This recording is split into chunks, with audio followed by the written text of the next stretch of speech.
Le sujet d'aujourd'hui, Be'ezrat Hashem en halakha, c'est le sujet de l'ifnei iver lo titen mirshol. L'ifnei iver lo titen mirshol, cela veut dire devant un aveugle, tu ne passeras pas d'obstacle. Alors bien entendu, on va me dire, mais attendez quoi, placer un obstacle devant un aveugle, qu'est-ce qu'il y a de plus cruel? Il faut savoir que cette phrase de la Torah, ce verset, il n'amène pas seulement un commandement qui s'applique devant un aveugle qui physiologiquement ne voit pas, mais aussi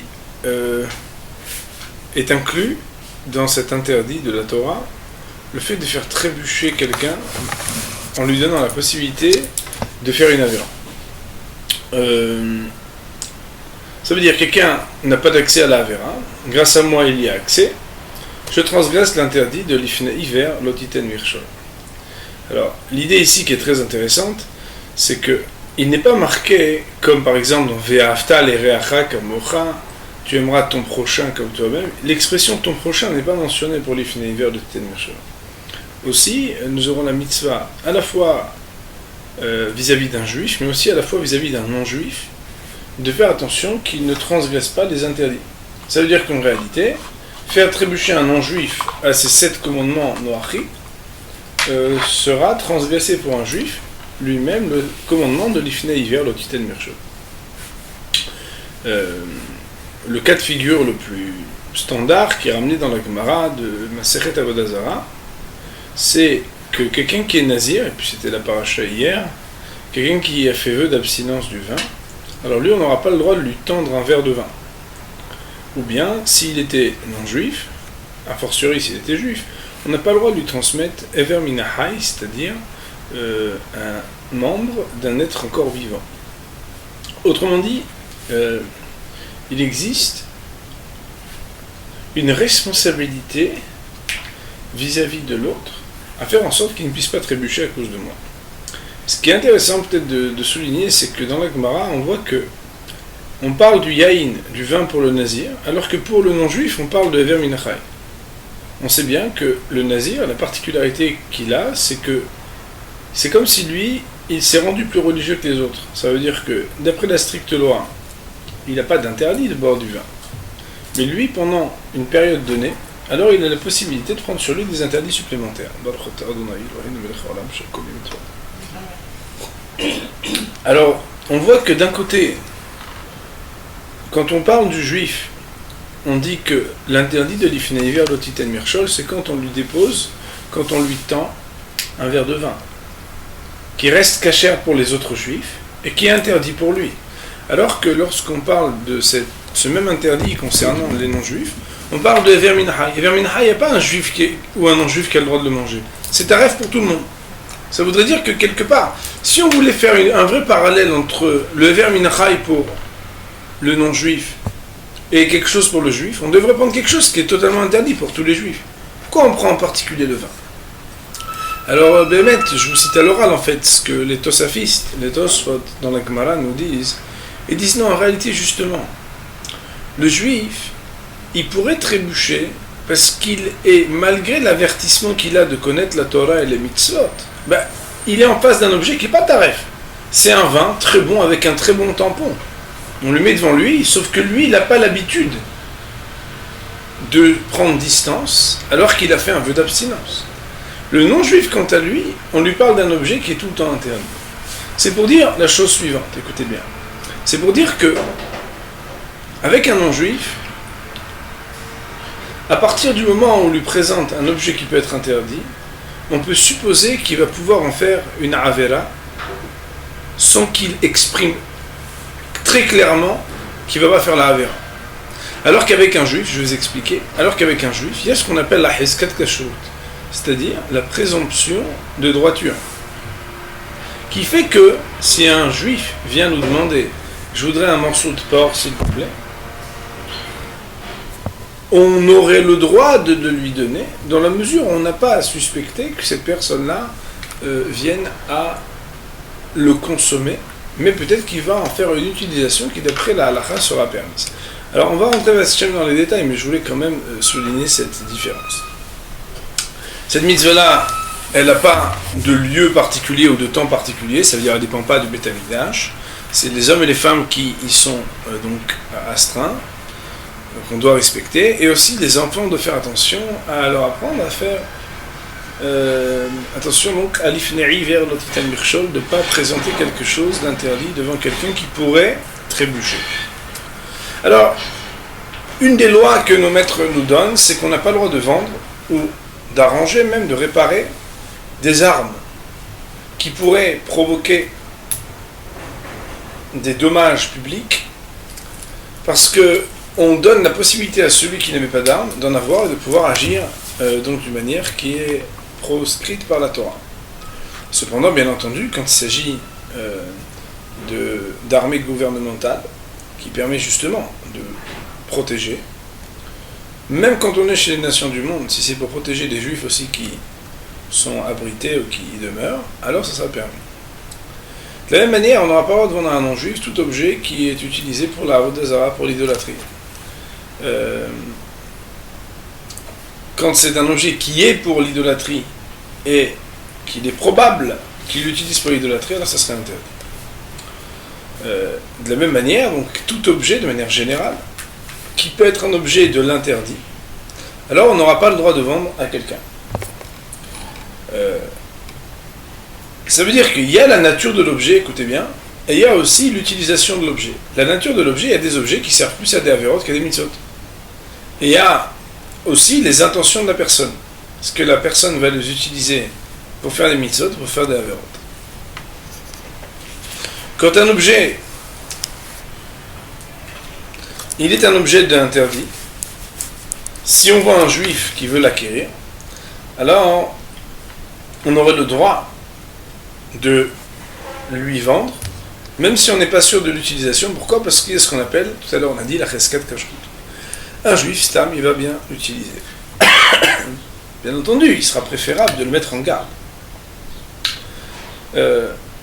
Si quelqu'un nous demande de lui donner un objet qui lui appartient, donc on peut prendre un exemple, quelqu'un a laissé dans votre congélateur une viande, et vous vous rendez compte que cette viande-là, elle est fermée, et vous cherchez le tampon de tous les côtés, et vous vous rendez compte qu'il n'y a pas de tampon. Quand vous creusez un peu, attention, on ne creuse pas la viande, c'est pas à nous, mais quand on creuse un peu sur le tampon, on fait une petite recherche, on se rend compte que cette viande, elle est trèfle, elle n'est pas cachée.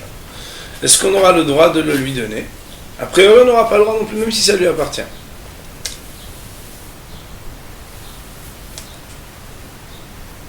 Dans les lois de l'Ifnei vers l'Otitan Mirchol, de ne pas placer l'obstacle devant un aveugle, qui en l'occurrence donne la règle qu'on n'a pas le droit de faire trébucher quelqu'un dans la Avera, alors il y a des cas de figure. Moi, une fois j'ai fait ici une veillée, on m'a dit, si quelqu'un il a un magasin de vêtements qui ne sont pas de sniout, est-ce qu'il a le droit déjà d'avoir ce magasin? C'est pas du tout dit.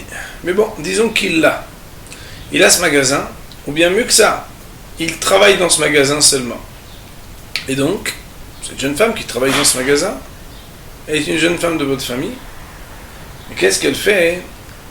Il y a une jeune fille juive qui vient, qu'elle connaît, qui vient dans le magasin, et qui veut acheter ce vêtement qui n'est pas très correct. Alors, il y a un principe qui dit qu'à partir du moment où elle eut pu en acheter par ailleurs dans d'autres magasins, et que de toute façon c'est pas grâce à moi qu'elle a cet accès, c'est vrai que chez moi c'est une marque spéciale, mais elle aurait pu avoir l'accès ailleurs, on aurait pu dire que d'après la stricte loi de l'Ifnei vers l'Otitan Mirchol, elle n'aurait pas d'interdit. Pourquoi? Parce que l'accès, on va appeler ici l'accessibilité à la faute, ne dépend pas de moi, elle peut l'avoir par ailleurs. Cependant, il n'en reste pas moins un autre interdit. Pardonnez-moi. Il n'en reste pas moins un autre interdit, qui s'appelle ce qu'on appelle Mesayeh lidvar avera. Mesayeh lidvar avera, ça veut dire de faire un acte manifeste qui aide et qui soutient celui qui fait la avera. Autrement dit, l'Ifnei vers l'Otitan Mirchol, à partir du moment où l'autre il a accès par ailleurs à l'interdit, je ne transgresse pas. Cependant, il n'en reste pas moins que ce que je suis en train de faire, ça s'appelle un autre interdit, qui découle du verset qui dit Lotiye ahare rabim le'raot, et qui nous laisse comprendre qu'il y a un interdit d'aider, de quelque manière que ce soit, quelqu'un à accomplir une avéra, quelque chose d'interdit par la Torah. Ça va très loin. C'est que quand quelqu'un, par exemple, travaille dans un domaine ou d'une manière qui n'est pas cachère, puisqu'on sait qu'il y a des métiers cachers et des métiers pas cachers, alors on n'aura même pas le droit de lui dire « je te souhaite de réussir, bonne chance, que ça se passe bien pour toi ». Même si Béhémet, c'est comme ça que les gens sont d'habitude, ils disent « ouais, je te souhaite que ton business il marche bien ». Non. Quelqu'un qui travaille dans quelque chose qui est interdit d'après la halakha, on n'aura même pas le droit de lui souhaiter cela. Pourquoi ? Parce que ça s'appellera même cela déjà avoir quelque chose, une branche de ce qui s'appelle Messiah Anidvar.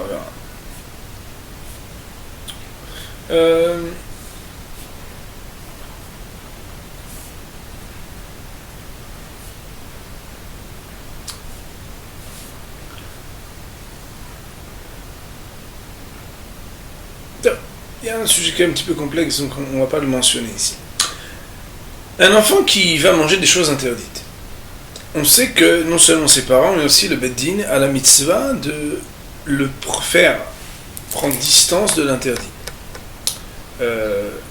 Ça veut dire quoi ? Ça veut dire que quand le Beddin, quand le tribunal rabbinique sait qu'un jeune homme ou une jeune femme, même qui n'est pas encore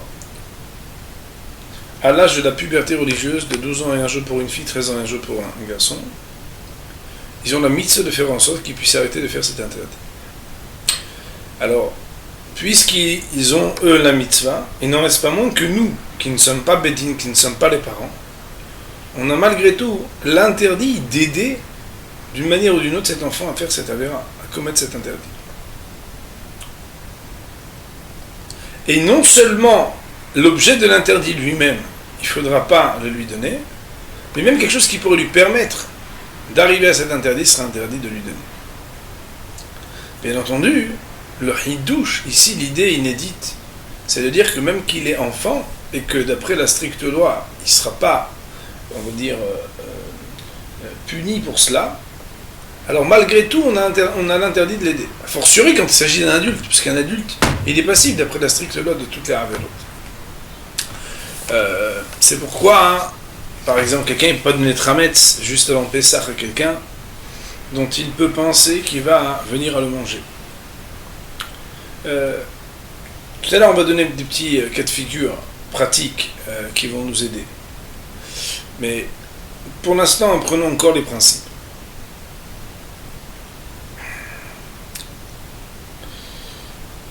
Si quelqu'un, et tout le monde a dans la famille des gens qui viennent à la maison et qui ne font pas des brachot quand ils vont manger. Donc on est embêté, pourquoi ? Parce qu'on voudrait l'inviter, mais on se dit, si je l'invite, il ne va pas manger, il ne va pas faire la bracha en mangeant. Alors il faut savoir que, d'après la stricte loi, on aurait pu penser que ça s'appelle Ifnei Iver Ten Mirshol, que Béhémet, on met un obstacle devant un aveugle. Pourquoi ? Parce que grâce à moi, il a accès à quelque chose, sur le moment, qu'il ne peut pas se procurer immédiatement, peut-être il faut qu'il aille acheter quelque part. Et à cause de moi, il va enfreindre l'interdit, qui est considéré même comme un vol, qu'on mange son bracha, c'est comme si on vole à Kadosh Baruch Hu. Et on fait de toute façon un interdit, que sur les notes mina olam hazeh velo bracha, on n'a pas le droit de tirer profit de son nom-ci, sans malédiction. Alors il faut savoir qu'il y a une responsable extraordinaire de Michat Shlomo, de Rav Shlomo Zalman Auerbach. Il dit, mais si tu fais le heshbon, si tu réfléchis un peu, chez toi ils mangent le mahadrim et le mahadrin, ils mangent de très bonne cacheroute. Et s'ils ne mangent pas chez toi, peut-être qu'ils vont manger moins bonne cacheroute, moins bien. De plus, la bénédiction, s'il ne la fait pas chez toi, déjà chez toi, c'est très certainement peut-être qu'il ne la fera pas non plus ailleurs. Donc quelque part, c'est pas toi qui lui as occasionné la manière avec laquelle il va pas faire bien la bénédiction, et si on fait le compte, tu lui permets d'accéder au moins à limiter la casse, c'est qu'il a mangé un truc tip-top de cacheroute. Il dit le Rav de plus, que ça peut l'influencer. Et on le voit bien, quand les gens qui viennent de l'extérieur, ils voient les enfants, les petits-enfants, et l'organisation de maison, je lui autour des bras, toujours à faire des petites bénédictions, tout le monde répond amen, c'est quelque chose qui émeut. Cela peut l'influencer dans le bon sens. Mieux encore, j'ai vu qu'un des postes qui me dit que celui qui sait le faire, au lieu de lui dire de faire la bénédiction, il peut lui dire « Réponds Amen à ma bénédiction ». Et dans ce cas-là, c'est quand même beaucoup plus rare quand on est agréable et quand on demande à quelqu'un de répondre Amen à bénédiction, qu'il ne réponde pas. C'est pourquoi, d'après Rav Shlomo Zalman Auerbach, mais d'autres décisionnaires aussi, alors on pourra savoir que à partir du moment où, lorsque l'on réfléchit, on se rend compte que premièrement, on évite qu'il mange non kasher, donc on lui évite sur la balance, qui est au lieu de 2 interdits, un seul. De plus, on pourrait le faire se renforcer et même répondre Amen à notre bénédiction. Alors on aurait la permission de permettre à quelqu'un qui est d'habitude pas religieux et qui donc a priori ne prononce pas la bénédiction quand il est chez nous, quand il va manger, de manger malgré tout chez nous à la maison, donc lui servir le plat ne serait pas interdit d'après cette responsabilité extraordinaire de Rav Shlomo Zalman Auerbach. Il est marqué que donc on n'a pas le droit non plus de vendre quelque chose d'interdit à la consommation à cause des règles de cacheroute à quelqu'un qui est suspecté de les manger. Je donne un exemple, ça vous allez comprendre. Quelques années, je donnais un cours dans une province. On était en vacances en province, et puis bon, on a étudié le sujet de l'Ifnevier Lotitel Mirchol. Et là-bas, un des exemples que je donnais, c'est un jeune homme qui veut un emploi vacataire en juillet-août, et puis il trouve dans un resto non caché. Jusqu'ici, rien de très grave, même si il faut faire attention quand même de ne pas servir des choses qui sont Ever Minachai pour des non-juifs, puisque c'est strictement interdit. Il y a aussi des règles de cacheroute pour les non-juifs. Les problèmes commencent quand le lendemain il m'a dit Rav, j'ai commencé à travailler, mais il y a des juifs qui viennent. Et bien entendu, dans ce cas-là, il m'a dit j'ai l'impression que quand ils commandent, c'est pour manger, et non pas pour les donner à leurs chiens ou à leurs. Donc, bien entendu, quand on parle de la Heskat Kashrut, quand on dit qu'il y a la Heskat Kashrut, c'est-à-dire la règle de présomption de piété et de droiture d'un juif, c'est uniquement quand on n'est pas sûr que, ou en tout cas quand c'est pas présumé ou présagé qu'il va commencer à le manger ou à l'utiliser pour lui. De la même manière, c'est vraiment pour rigoler que j'avais dit ça, quand une jeune femme elle rentre et qu'elle veut acheter une jupe qui est pas très bien selon la halakha, peut-être un peu trop courte, alors on pourrait dire, mais peut-être qu'elle va l'acheter pour sa petite sœur qui a 2 ans, et que pour elle ça va être une jupe très longue. Ça dépend, quelle est la manière avec laquelle la personne même, elle s'habille. Si on voit que c'est une personne très très très religieuse, alors on peut lui vendre, il n'y a pas de problème. Pourquoi ? Parce qu'on pourrait imaginer que c'est pour faire autre chose, ça.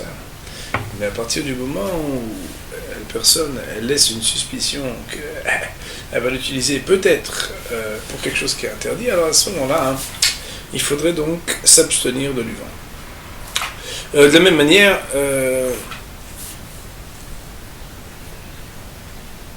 si par exemple on doit vendre une lame de rasoir à un homme, un étrog qui n'est pas cachère, des vêtements qui ne sont pas de sano, donc qui ne sont pas pudiques, ou bien des vêtements qui sont chatnaises, c'est-à-dire qui ont un mélange de lin et de laine interdit par la Torah, alors toute chose qui est un objet chef tsar shelis ou un objet d'interdit, alors ça sera interdit. Inutile de dire que donc, je sais rien, des films ou des choses qui portent des images qui sont pas belles, bien entendu on n'aura pas le droit de les vendre. Il faut savoir qu'une femme qui sort dans la rue habillée avec un manque de pudeur, ou bien un peu trop coquette, étant donné qu'elle suscite un regard et des pensées d'hommes qui la regarderaient et qui ne sont pas donc l'époux, alors elle enfreint l'interdit de l'Ifnevier Lotitel Mirchol, c'est-à-dire de faire trébucher un aveugle. Et elle rendra donc les comptes, elle sera punie pour chacun d'entre ceux qui l'ont regardé. Pourquoi ? Parce qu'à cause d'elle, chacun il l'a regardé, chacun il l'a fauté. De la même manière, et a fortiori si elle le fait parce qu'elle chante, qu'elle danse, ou toutes sortes de choses qui attirent l'attention sur elle. Quelqu'un qui achète d'un voleur, ce qu'on appelle ça en français peut-être recel, alors ça sera interdit, quelle que soit la manière avec laquelle on participe ou on aide à cela. C'est pour ça qu'une fois, moi j'ai vu une vente qui est très très très bon marché, d'ailleurs c'est l'exemple que le Rav donne ici, et puis c'était tellement bon marché que j'ai été voir le vendeur, je lui ai dit excusez-moi mais d'où vous avez des prix pareils ? Il m'a dit comment? Je lui ai écouté, j'ai vu dans la halakha qu'il faut vérifier d'où viennent les stocks. Si c'est 60% moins cher, il y a une couchia, il y a une question ici. Alors il faut savoir que le Rav ici donne l'exemple d'un papa qui a dit à son fils écoute, même si tu viens de me dire que le marchand de vélo il est arrivé avec un camion de vélo déjà usagé à 70% moins cher qu'ailleurs, on préfère l'acheter à 100% du prix, et bon, on va essayer de trouver 20-30% quand même de réduction, plutôt que de prendre le risque qu'à cause de nous, ce vendeur, qui pourtant a un beau visage, fait quelque chose qui reste un peu suspect. Des livres qui sont interdits à la lecture, puisqu'on sait qu'on ne peut pas lire n'importe quoi, on ne peut pas regarder n'importe quoi. Ceux qui les impriment, autant que ceux qui les vendent, font partie des gens dont on dit qu'ils font fauter le public, et que En Maspikim Beyadam, on ne les aidera pas à faire tchouva. C'est-à-dire que dans le ciel, on ne les aidera pas à faire tchouva. Ça veut dire quelqu'un qui a un petit kiosque avec toutes sortes de livres, de magazines, ou bien tout simplement quelqu'un qui a des livres à vendre qui ne sont pas dans le rouar, dans l'esprit de la Torah, alors, mettre qu'il transgresse un interdit. Est-ce qu'on a le droit de prêter un objet à quelqu'un qui pourrait l'utiliser pendant le Shabbat? Il serait interdit de prêter un objet à quelqu'un qui est suspecté de l'utiliser pour faire un travail de Shabbat. Cependant, si on peut supposer qu'il l'utilisera de manière permise, même si Behemet, il pourrait aussi faire aussi un interdit avec, alors les Maaseh, on aura le droit de le lui prêter. De la même manière, tout à l'heure on a dit, est-ce qu'on a le droit de réparer un objet pour quelqu'un qui, lorsqu'il va utiliser l'objet, il va l'utiliser de manière interdite?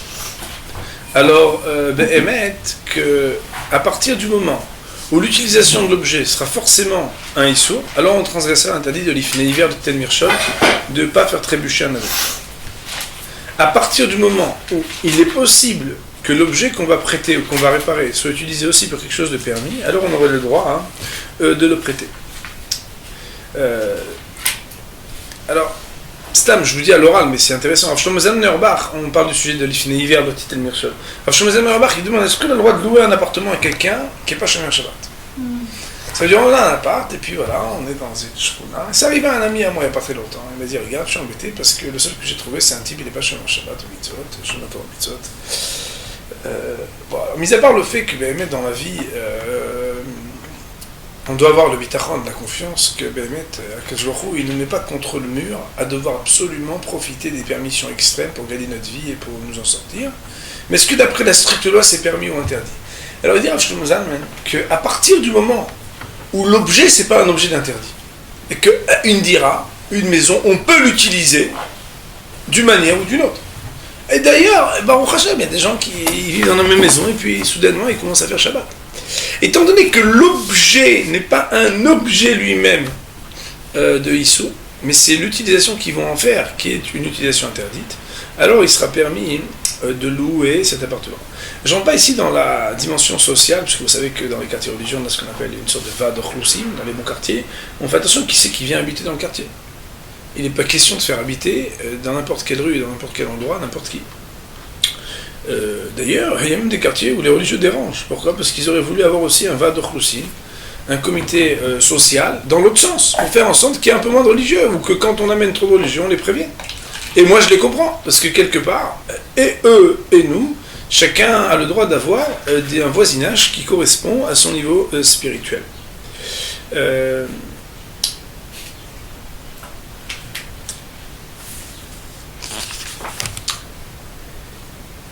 Celui qui prête ou qui emprunte avec ribit, c'est-à-dire avec des intérêts, on sait que c'est interdit par la Torah, mis à part le fait qu'il y a un interdit qu'on appelle l'interdit donc de ribit, il y a aussi l'interdit de l'ifnei hiver de Ten Mirshol, c'est-à-dire qu'on fait trébucher l'un l'autre, celui qui prête ou qui emprunte. De la même manière, l'agent qui est entre les deux pour faire la transaction du prêt, ou bien même les garants ou les témoins, eux transgressent aussi l'interdit de l'ifnei hiver de Ten Mirshol, c'est-à-dire de ne pas placer un obstacle devant un appel.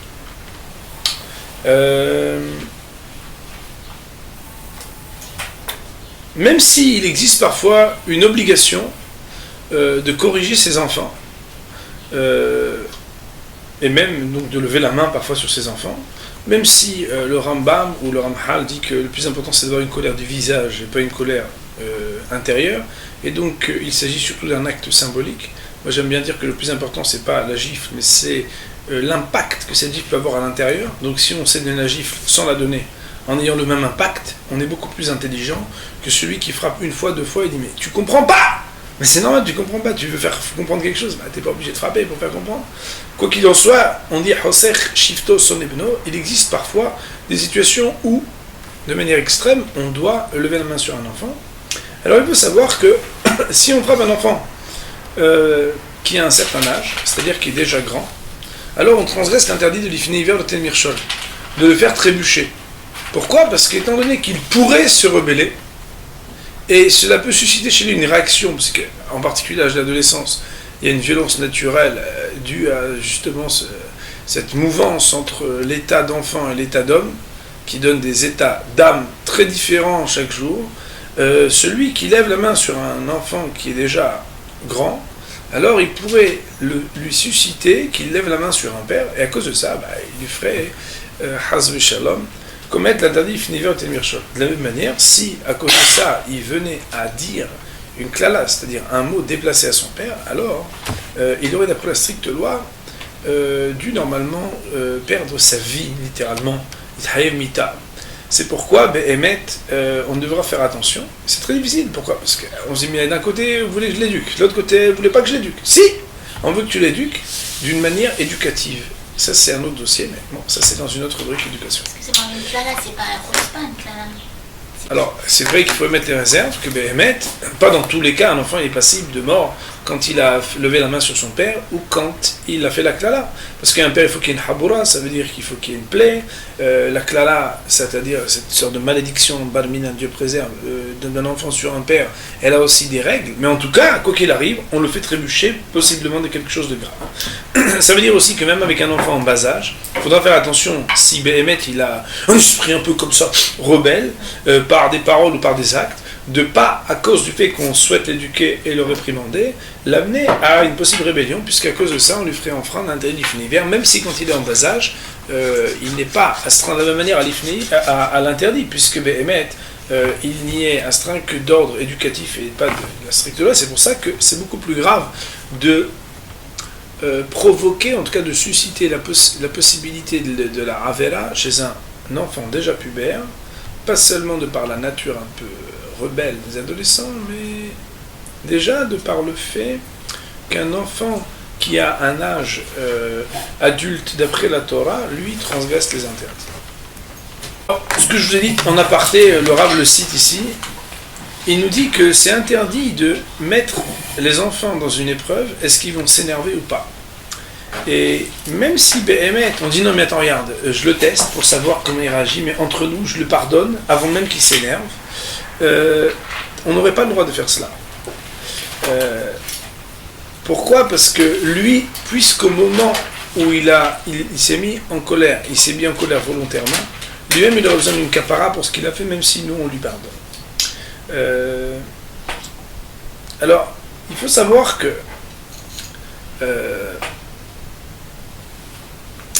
tout à l'heure on a parlé du cas, est-ce qu'un pauvre qui vient demander de l'argent et on voit qu'il n'a pas de kippa, on voit qu'il n'a pas, a priori il va utiliser l'argent, pas comme moi je l'aurais utilisé, pour faire la bracha, pour manger comme il faut, etc. Alors, il faut savoir que on a parlé tout à l'heure de la cheskat kashrut, un juif, il est caché. Et donc, oui mais il est caché, mais il n'a pas de kippa. Ah, il est caché, mais on est pendant le Homer, personne ne se rase, lui il se rase. Et puis il dit qu'il n'a pas de travail. Mais s'il n'est pas contraint, donc pourquoi ? Alors il faut savoir, quand on pourrait penser, on pourrait savoir clairement que cette personne-là le fait parce qu'elle ne veut pas, alors on n'aurait pas d'obligation de lui donner la tzedaka comme pour les autres. Et plus encore, à partir du moment où on pense qu'il ne faut pas l'utiliser comme il ne faut pas lui donner. Cependant, à partir du moment où on peut penser que la raison pour laquelle il ne fait pas, c'est parce que il ne sait pas, alors, ou bien parce qu'il a des difficultés qui font qu'il ne fait pas, à partir du moment où c'est pas parce que foncièrement il ne fait pas, parce qu'il ne veut pas, alors on aurait le droit de lui donner la tzedaka. Alors, ce qui est très intéressant, c'est que l'Ifnei Iver Lotit Mirshol, je ne sais pas si vous savez, tous les jours dans le vidéo, ils ont dit Ya'atznu etzot ra'ot, nous avons donné de mauvais conseils. Il y a un rab que j'appelle souvent. La première phrase qu'il me dit, et je lui dis Koda, vous allez me dire, les conseillers ne sont pas les payeurs. Les conseillers ne sont pas les payeurs. Mais il faut savoir que les conseillers, ils payent quand même. Ils ne payent pas ce que l'autre il paye, mais ils sont inclus dans l'Ifnei Iver Lotit Mirshol de donner un mauvais conseil. Ça veut dire que Behemet, Arur Mashge Iver Badarech, quelqu'un qui est en train de faire dévier le chemin de l'autre par un conseil, alors le Maaseh, c'est aussi l'Ifnei Iver Lotit Mirshol. Pas très longtemps, j'étais à Ranana, puis une dame lui posait une question. Elle m'a posé une question, et puis je lui ai dit, donnez-moi les tenants, truc et tout. Je lui ai dit, il faut que je réfléchisse, il faut que je vérifie deux sources. Personne, elle était surprise. Je lui ai dit, asseyez-vous, je dois regarder deux choses. Et alors, elle me dit, mais je comprends pas, vous savez pas. Je dis, madame, je dis, moi, pour moi, je sais ce que j'aurais fait. Mais vous conseillez à vous, c'est m'engager vis-à-vis d'Hachem. Mani Mahaya, que je dois vérifier. Il y avait un pérec dans le Navi, voilà ce qu'il dit. Je voudrais revoir le passage, comment il écrit, parce que c'est important comment Akadosh Baruch Hu racontait l'histoire. Deuxièmement, il y avait une chose que. Maintenant, voilà ce que je pense que la Torah, elle devrait vous dire. Ya'atznu le'etzot. Les conseils, c'est quelque chose qu'il est très important de faire attention. C'est pour ça que Behemet, un vendeur, est marqué, il faut faire attention qu'il ne veuille pas trop convaincre l'acquéreur d'acheter, parce que si c'est pas exactement bien pour lui, alors Behemet, ça sera quelque chose qui lui sera compté comme un mauvais conseil. Donc ça c'est très important, pourquoi ? Parce que le maïs, il y a un din, il y a une règle qui demande le zérouz. Ça veut dire qu'on a du chiffre à faire et on doit absolument avancer, on a des contrats à faire, on ne va pas parler des entreprises justement, on est obligé de faire du chiffre et faire attention. Il faut savoir que cette règle-là, elle est les Bnei Israël, Milvad, Velo Le'ako. Donc ça veut dire qu'il n'y aurait pas la même interdiction par rapport à la vente. Ouais. Bien entendu, donc il sera totalement interdit aussi de conseiller à quelqu'un de faire une avera, même si c'est pour gagner énormément d'argent. Et donc, on a vu que l'Ifnei Iver Lotit Mirshol, c'est premièrement, bien entendu, le strict sens premier du texte, c'est de faire trébucher un aveugle, bien sûr. Deuxièmement, on a vu qu'il s'agit de ne pas pouvoir donner accès à une avera qui n'aurait pu être commise sans que nous n'y donnions accès. Nous avions, à ce propos, dit que même quand il n'y a pas d'interdit de l'Ifnei Iver Lotit Mirshol parce qu'il a accès à la avera même sans moi, il y a quand même un autre interdit qui s'appelle Meseya Lidvar Avera, c'est-à-dire d'agir par des actes ou par des encouragements à quelque chose qui est interdit. Ça, même s'il a l'accès sans moi, ça serait interdit. Enfin, on a dit que les mauvais conseils sont aussi inclus dans l'interdit de l'Ifnei Iver Lotit Mirshol. Je terminerai juste en vous disant que les bons amis ne sont pas ceux qui vous donnent raison de faire des choses qui ne sont pas droites, mais au contraire, ceux qui sont capables de, sans vous flatter, vous dire, là, c'est pas correct, c'est pas selon la halakha, sur le moment ils nous font mal, mais en fin de compte, ce sont nos meilleurs amis. Baruch Adonai La'olam, Amen ve'Amen.